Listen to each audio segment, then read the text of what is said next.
సర్వ మానవాళికి రక్షకుడు, మనకు కొండంత అండగా నిలిచేవాడు, మనసులో తలచిన వెంటనే గుండెల నిండా ధైర్యాన్ని నింపగలిగే మహాయోధుడు, అభయహస్తంతో ఎల్లవేళలా మనల్ని కాపాడే ఆ పవనపుత్రుడిని ఇప్పుడు మనసారా స్తుతించుకుంటూ శ్రీ పంచముఖ ఆంజనేయ స్వామిగా అవతారమెత్తిన కథని దృశ్య రూపంలో తిలకిద్దాం రండి.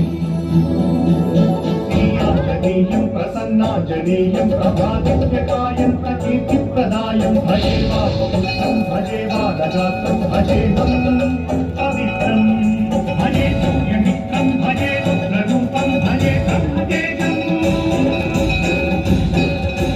అది రామాయణ మహాయుద్ధం భీకరంగా సాగుతోన్న తరుణం.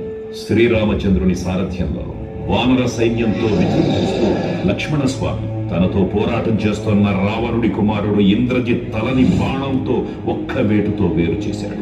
ఇంద్రజిత్ మరణవార్త విన్న రావణుడు ఆవేశంతో ఊగిపోయాడు. ప్రతీకారం కోసం పాతాళ లోకాధిపతి తన సోదరుడు అయినటువంటి మహిరావణుడి సహకారం కోరాడు.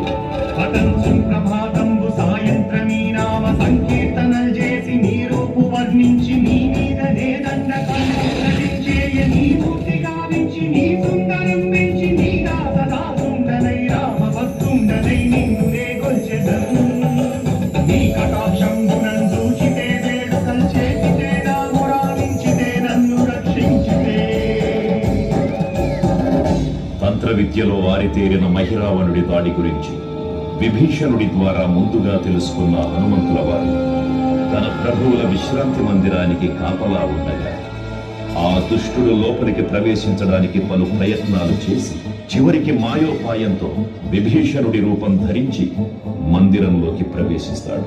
నిద్రిస్తున్న రామలక్ష్మణులను అపహరించి పాతాళ లోకానికి తీసుకుని పోతాడు. అంజనాదేవి గర్భాన్మయా దేవ నిన్నెంత